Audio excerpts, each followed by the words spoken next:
namanya, tanah ini terjadi dari beberapa lapis atau horizon tanah. Kalau kejadian seperti ini, maka horizon tanah itu pasti tidak akan ada. Gitu ya. Kemarin kan horizon tanah ada O, A, B gitu ya.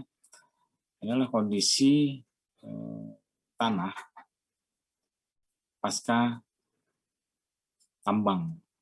Biasanya akan jadi seperti ini. Reklamasi dan repatriasi tanah itu tujuannya adalah untuk memulihkan lagi kesuburan tanah pasca kegiatan pertambangan seperti ini, ya, ataupun pasca kegiatan ekskavasi. Nah, biasanya kondisinya akan jadi seperti ini. Kalau limbah tiling ya bisa seperti ini, gitu ya. Oke.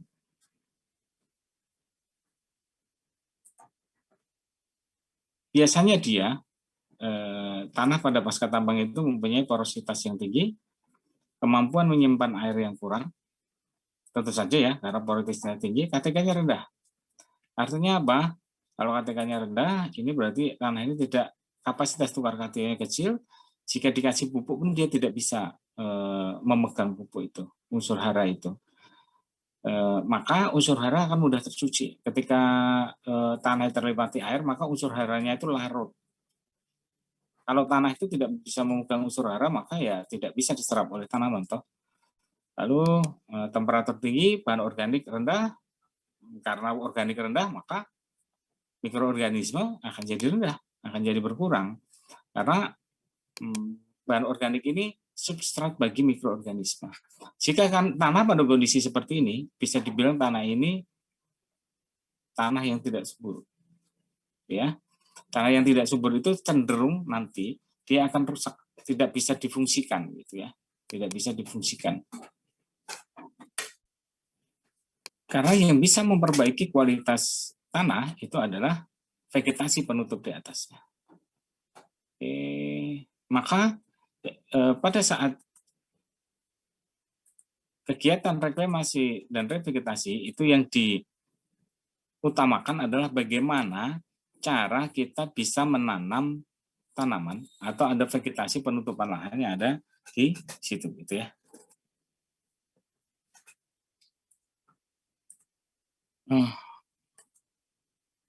Oke.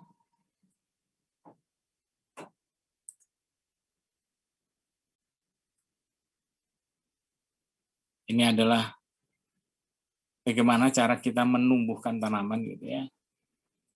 Ini udah pada tahap revegetasinya.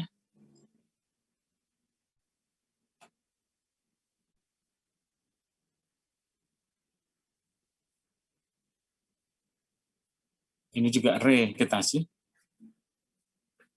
Revegetasi itu fungsinya untuk menggali. Lalu pasca tambang itu berbeda seperti yang tadi ya, bahwa tanah di pasca tambang itu dia rusak secara fisik tanah rusak, kimia tanahnya rusak, biologinya juga rusak. Gitu ya. Porositasnya jadi besar, lalu KTK-nya jadi rendah, unsur bahan organiknya rendah gitu ya, akibat mikroorganisme rendah. Semuanya jadi rusak.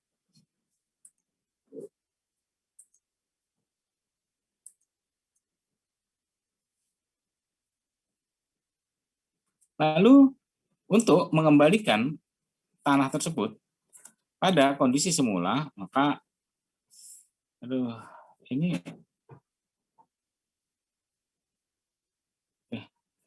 untuk mengembalikan kondisi tanah pada kondisi semula, maka dilakukanlah reklamasi gitu ya, reklamasi. Tahapan reklamasi kira-kira seperti ini.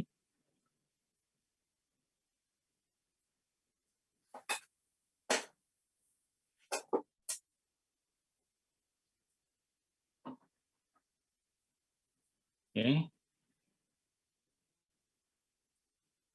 Oke. Oke.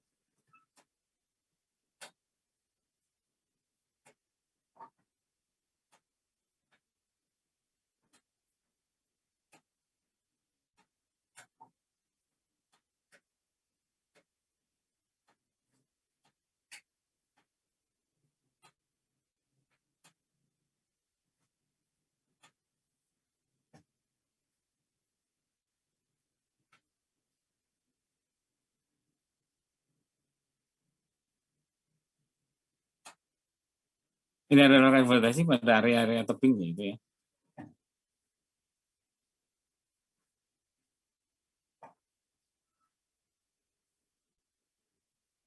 Umur 2 minggu.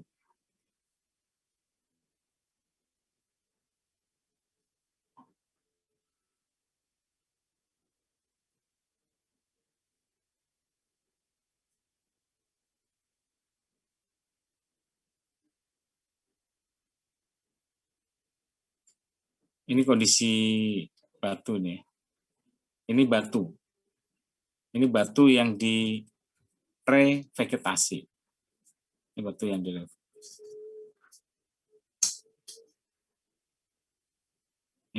ini terlihat ya batunya ya.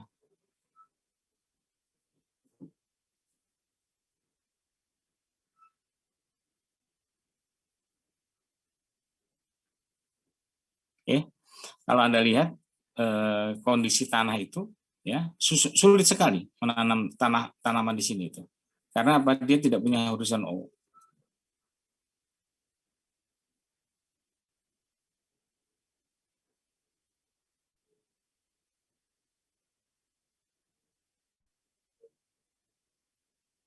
Oke. Akhirnya bisa jadi seperti. Baik, kita kan belajar dari awal ya. Bagaimana cara melakukan reklamasi dan vegetasi.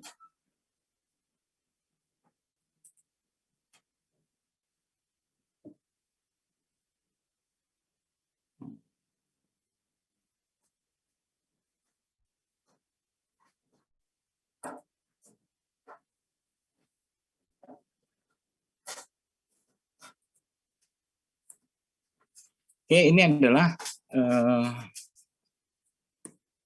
kondisi tanah. Ini adalah kondisi tanah pasca tambang. Kondisinya akan jadi seperti ini. Ini kalau dilihat kondisi seperti ini kan Anda bisa lihat vegetasinya sangat sulit sekali untuk hidup. Kenapa? Kemarin kita sudah belajar bahwa tanah itu seharusnya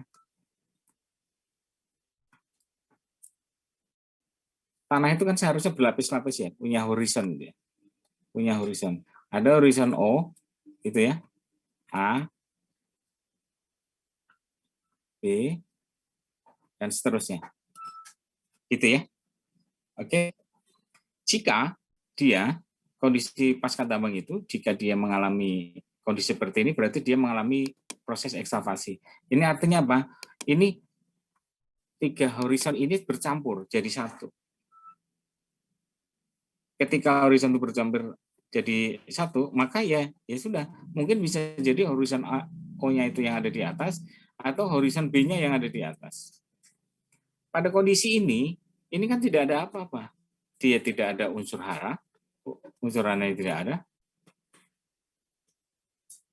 bahan organiknya nggak ada, ya toh ya, bahan organiknya ada. Lalu mikroorganisme yang ada di tanah juga nggak ada. Pada kondisi seperti ini, tanah akan jadi statis. Ini statis. Mau sampai kapanpun juga nggak bisa ditanami. Kenapa? Tidak ada unsur haranya. Kalau sudah begini, kapasitas tukar kationnya pasti rendah. Kalau sudah begini, ini nggak bisa diapa-apakan. Misalnya ya, dari sini, ini pun ditabur pupuk gitu ya. Anggaplah kita dipupuklah tanah ini semua.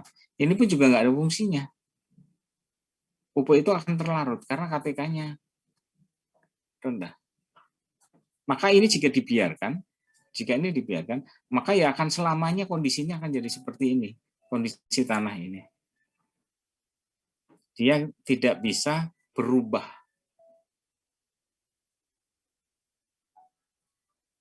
Nah, bagaimana kita bisa memperbaiki kondisi tanah ini? Kira-kira dengan apa? Kira-kira dengan apa?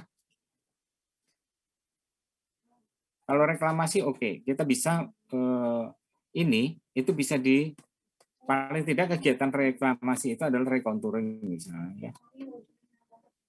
Recontouring. Terus water management.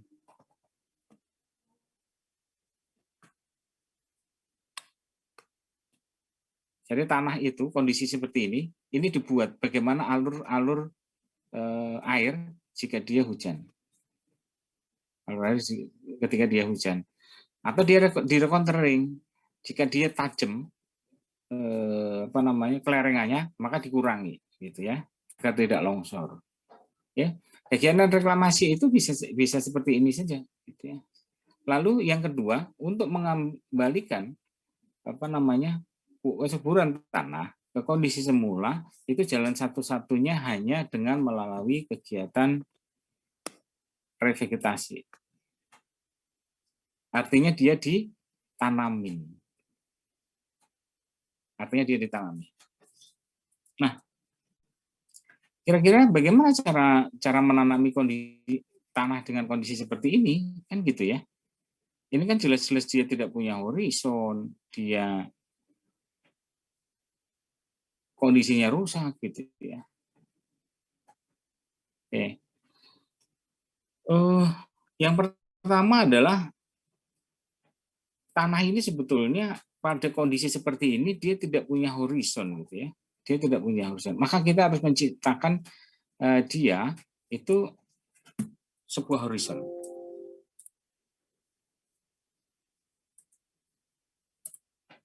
Oke.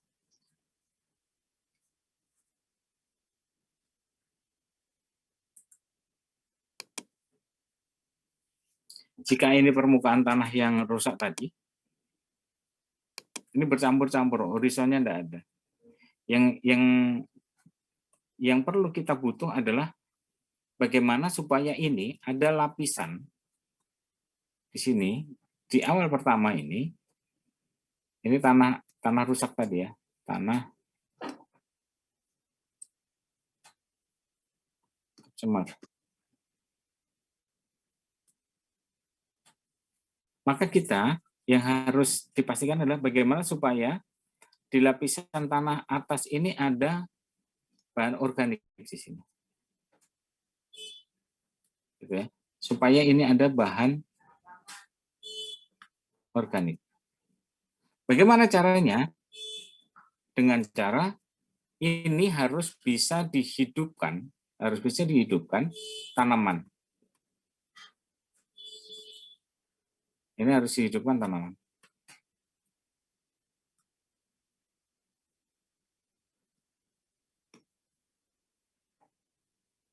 Masalahnya tadi kan kondisinya di sini, ini kondisinya tanahnya kayak tadi, tidak punya horizon. Maka bagaimana ini bisa tumbuh? Ya, inilah tingkat kesulitannya gitu ya. Inilah tingkat kesulitan. Nanti kita bahas bagaimana cara menumbuhkan tanaman pada kondisi area kondisi tanah yang rusak seperti ini. Seperti ini. Lalu seperti ini. Nah, fungsi revegetasi adalah ketika dia tumbuh tanaman di sini, anggaplah dia bisa tumbuh ya. Makanya tahap pertama itu selalu kegiatan revegetasi diawali dengan menumbuhkan tanaman penutup atau tanaman LCC ya. LCC. Yang pertama. Legum cover crop. Wah, dipanggil mama. Wah.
Jadi pertama adalah yang ditanam adalah tanaman LCC ya, penutup tanah.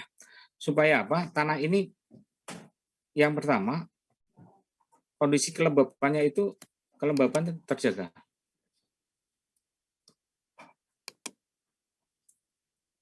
Kalau kondisi seperti ini kelembabannya tanahnya tidak ada. Jadi dia tidak bisa menampung air, itu ya, kira-kira ya. Lalu yang kedua, ketika kelembaban terjaga, yang kedua, pasti nanti sifat ada perbaikan sifat fisik tanah.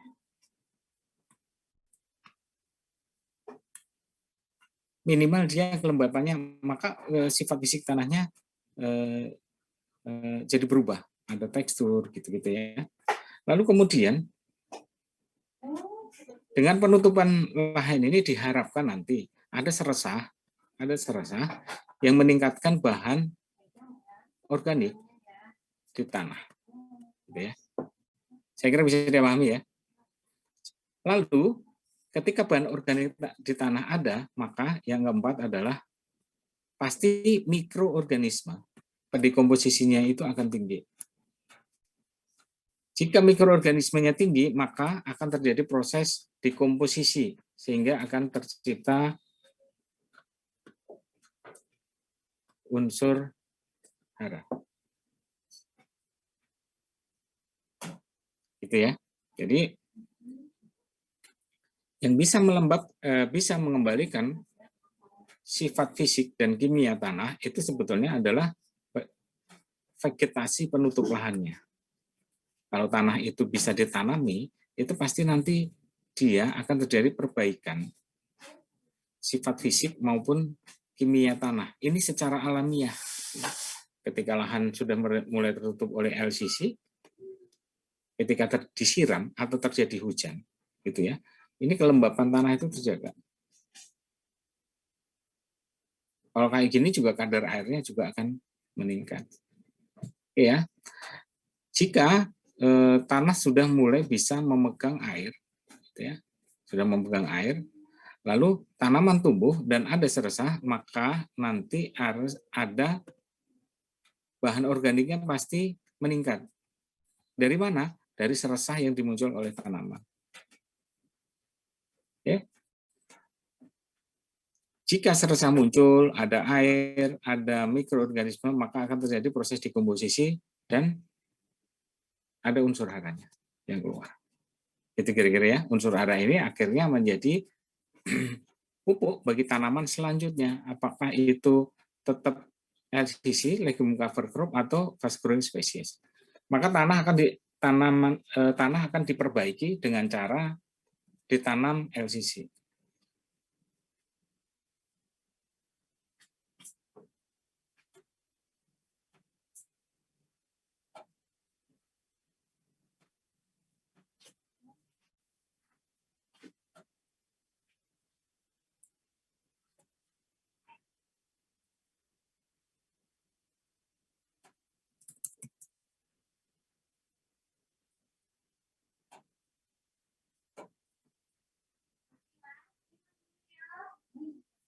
Nah, tanaman LCC itu seperti ini ya. Legume cover crop itu seperti ini, kira-kira bentuk tanamannya. Ini adalah LCC.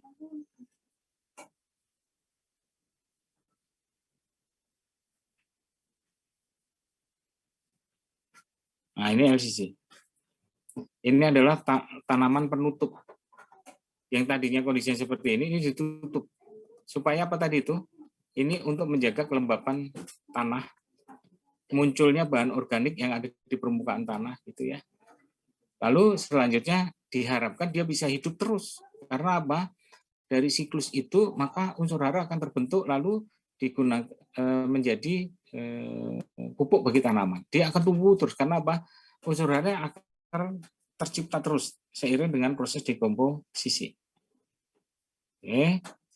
Ini yang ditanam juga LCC, ini CM. Nah, nanti tumbuhnya jadi seperti ini. Kalau dibuat kotak-kotak seperti ini, tumbuhnya juga seperti ini. Nah, ini adalah tanaman LCC-nya. LCC. Nah, ini yang saya sebut tadi bahwa ketika ada tanaman di atas permukaan tanah, yang kita tumbuhkan, itu akhirnya akan jadi seperti ini. Satu, dia ada perakaran yang kuat. Jadi ini bisa menurunkan erosi tanah. Oke. Seresah yang ada di sini. Seresah ini meningkatkan unsur hara tanah. Karena ada seresah, maka pasti di sini ini ada mikroorganisme. Dekomposisi. Ini tadi bahan organik. Jadi ini seresah ini adalah sumber bahan organik bagi mikroorganisme untuk mendekomposisi. Nah, kemudian karena proses dekomposisi bahan organik oleh mikroorganisme, maka nanti akan tercipta unsur hara di sini. Maka tanah ini nanti akan jadi subur dengan sendirinya, gitu ya. Akan jadi subur dengan sendirinya. Yang penting adalah bisa ditumbuhkan. Ini adalah tahap pertama. Tahap pertama untuk memperbaiki kualitas tanah adalah tumbuhkan LCC dulu, legume cover crop, sebagai penutup tanah supaya tercipta unsur hara dari bahan organik akibat tanaman ini ya, tanaman yang muncul seperti ini. Ini adalah LCC tahap revegetasi tahap pertama.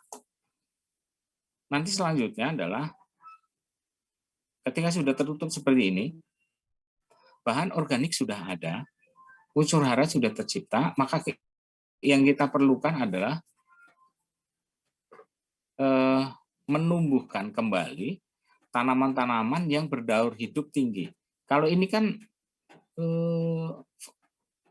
hanya sekedar untuk menutup permukaan tanah. Maka kita perlu tanaman-tanaman yang sifatnya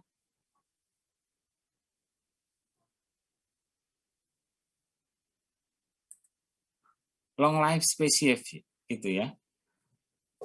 Diawali dengan tanaman yang fast growing. Nah, ini masih LCC.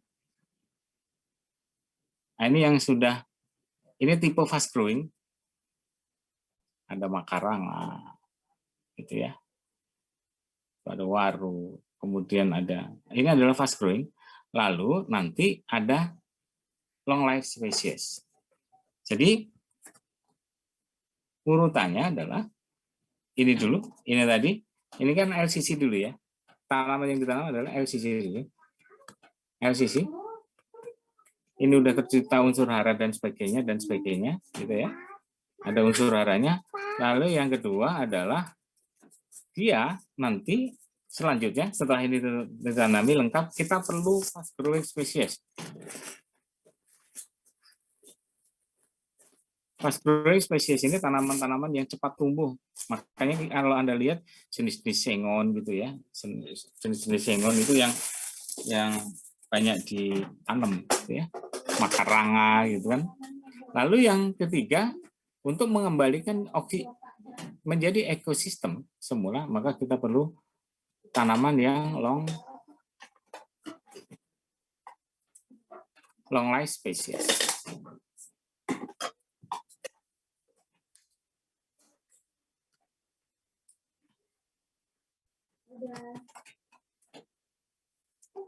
Ya.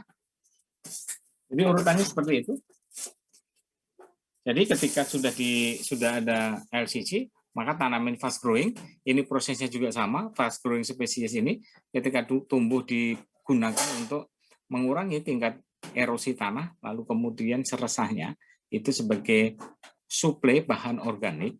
Lalu yang ketiga, kita lanjutkan dengan long life spesies yang berdaun tinggi, misalnya meranti gitu ya, ulin itu kan hidupnya puluhan tahun, untuk mengembalikan kondisi tanah itu pada kondisi semula. Jika sudah tumbuh tanaman fast growing atau long life, nanti akan terbentuk horizon tanah. Pasti akan terbentuk horizon O, horizon A, dan seterusnya. Yang awalnya tadi horizon ini nggak ada, gitu ya. Horizon ini nggak ada. Ya, kalau kondisi yang seperti ini kan horizon itu nggak ada. Horizon O nggak mungkin nggak ada. Nggak ada. Tapi kalau sudah nanti ada vegetasi penutupnya, ada apa namanya bahan organik yang kita ciptakan di situ, maka lama-lama ini nanti akan membentuk horizon tanah kembali.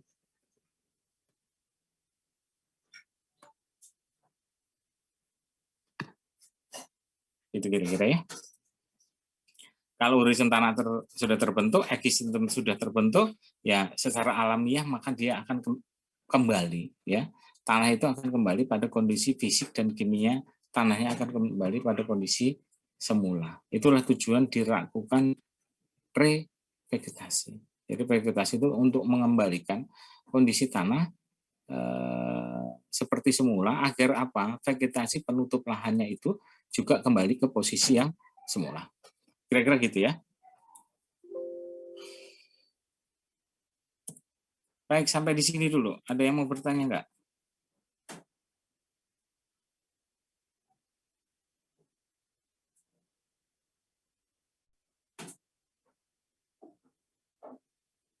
Sampai di sini ada yang mau bertanya?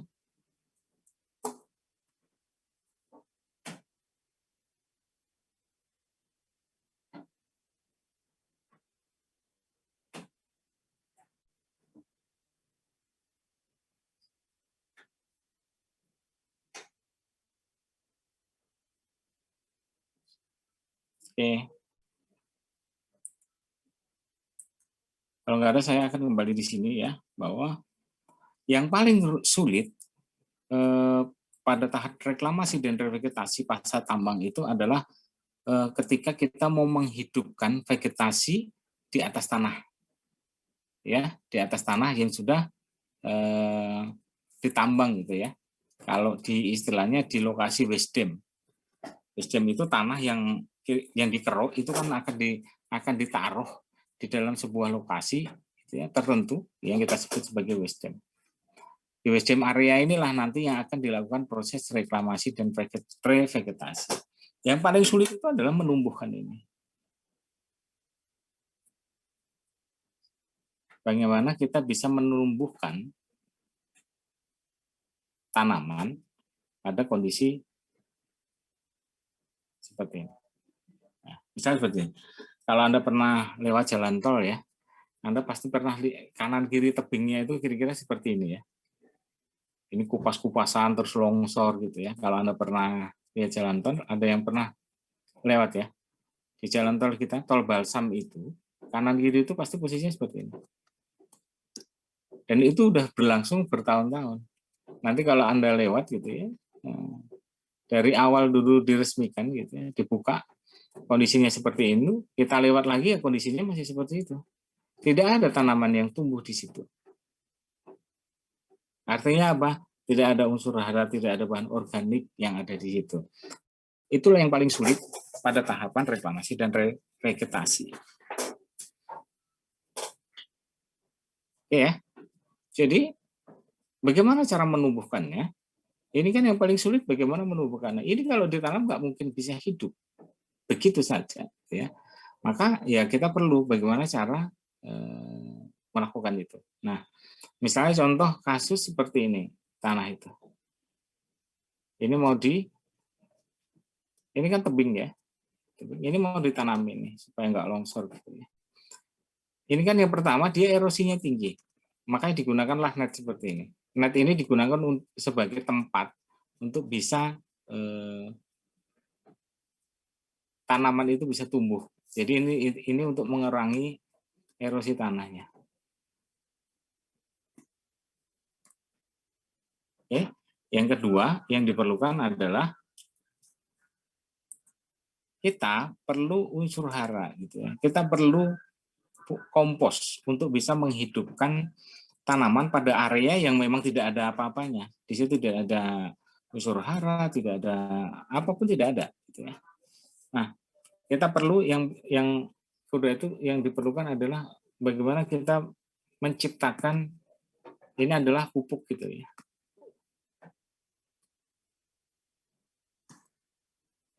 Akhirnya apa? Yang dibuat di sini ini adalah teknologi templok. Templok itu ya ditempel di net itu. Jadi di sini ini isinya kompos. Kompos dicampur dengan biji, glue itu lem, sama nutrisi. Ini ada unsur haranya gitu ya. Maka dijadiin satu seperti ini. Kemudian karena kondisinya seperti ini, maka ini dilempar sampai dia nutup. Sampai dia nutup seperti ini.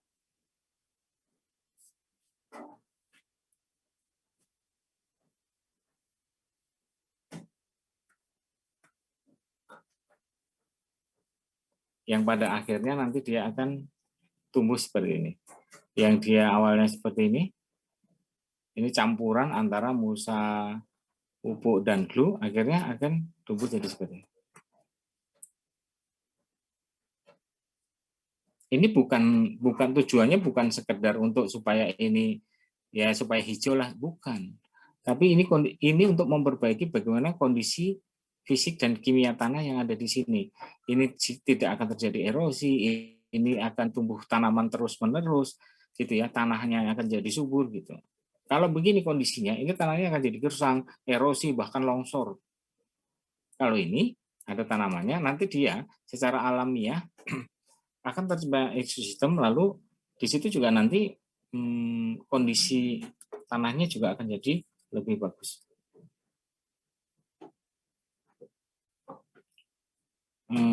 Inilah tahapannya. Jadi kalau dilihat seperti ini ya, tadi di net tadi itu ditanam seperti ini. Ini ditempelkan di net. Nah, kira-kira seperti ini. Tanaman itu hanya tumbuh di sini doang, di yang lain tidak tumbuh, gitu ya. Jadi tumbuhnya itu di sini. Misalnya dibuat tanamannya itu seperti ini, ya nanti kotak-kotak seperti ini.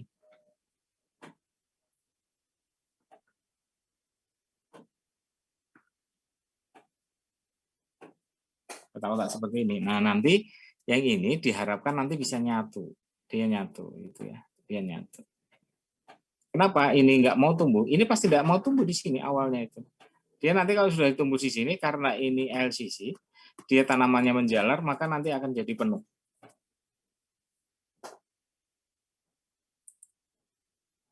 Nah, lama-lama akan jadi seperti ini. Dia nyatu antara yang kotak yang satu dengan yang lain, gitu ya. Ini juga nyatu. Nanti lama-lama dia akan tertutup semuanya dengan tanaman legum cover crop ini. Ketika sudah tanaman hidup, maka pasti dia itu lembab. Kondisi tanahnya terjaga. Dia tidak kering. Mikroorganisme pasti bisa hidup ketika syaratnya hanya ada unsur hara. Gitu ya. Unsur hara ini ya dari tanaman ini tadi.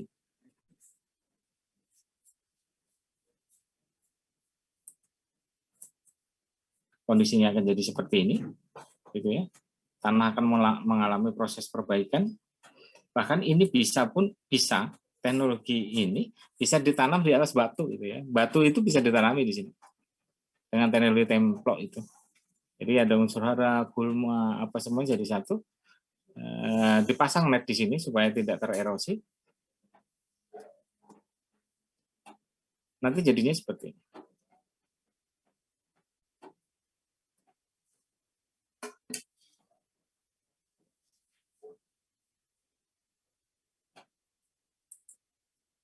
Nah, ini LCC. Setelah 3 bulan itu bisa hidup di atas batu ini ya. Gitu ya. Lama-lama dia menjalar akhirnya menutup. Oke, ini adalah kondisi lahan pasca tambang gitu ya. Dia punya elevasi yang sangat tinggi. Ini difungsikan supaya tidak longsor. Ini ya. Ini adalah LCC yang sudah mulai tumbuh. Ini yang baru ditanam. Ini baru ditanam. Ini juga baru ditanam. Oke.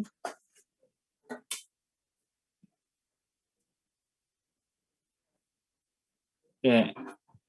Lalu setelah itu ditanamlah. Biasanya nanti akan jadi seperti ini. Biasanya tanaman itu. Kemudian tinggal ditanam dengan kondisi ini tanaman fast growing species atau tanaman cepat tumbuh.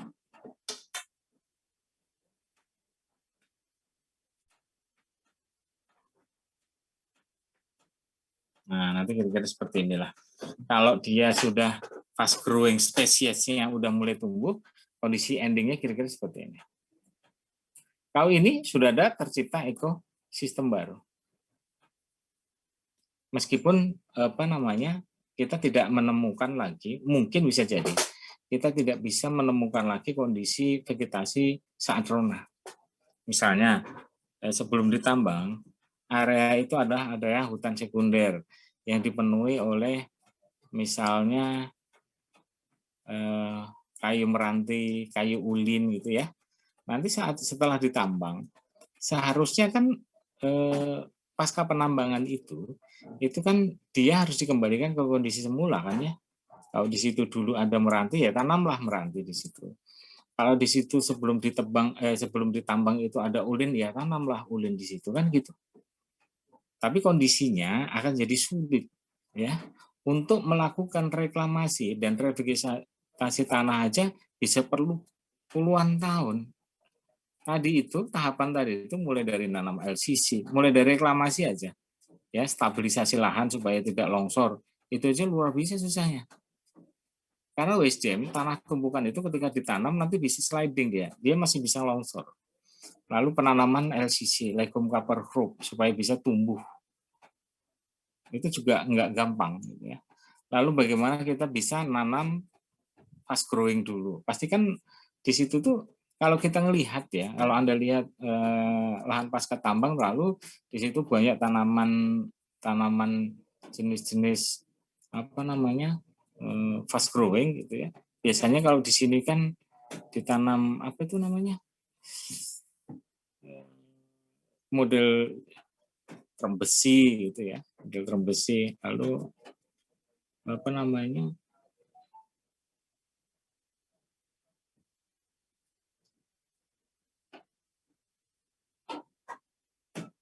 Makaranga gitu ya.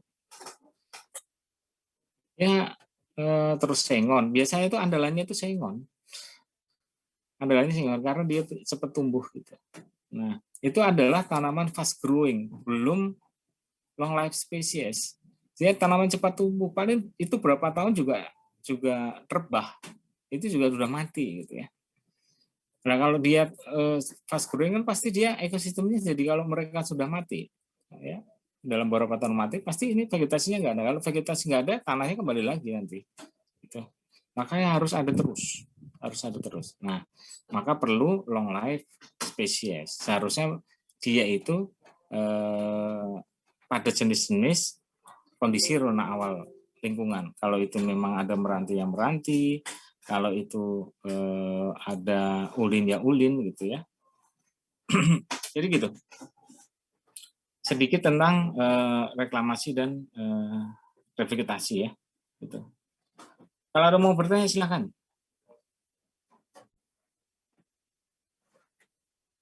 Anda jam 1 ya? Kuliah ya?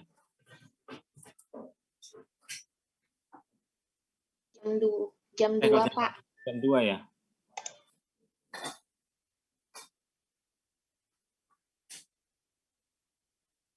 Oke. Ada yang mau bertanya? Kalau nggak ada, materinya sudah cukup sampai di sini. Materinya sudah habis.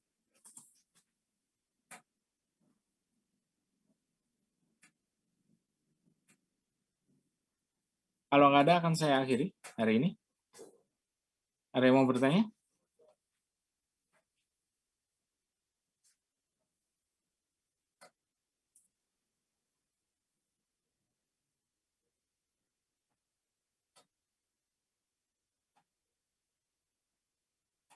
Nggak ada? Baik. Kalau tidak ada, saya akhiri ya kuliah siang hari ini. Ini adalah materi terakhir dari saya sebelum kita di pertemuan ke-15. Nanti 15 tinggal pengayaan. Lalu 16 kita UTS. Terima kasih semuanya. Selamat siang dan wassalamualaikum warahmatullahi wabarakatuh. Tetap jaga kesehatan. Waalaikumsalam warahmatullahi wabarakatuh. Terima kasih, Pak. Oke, makasih.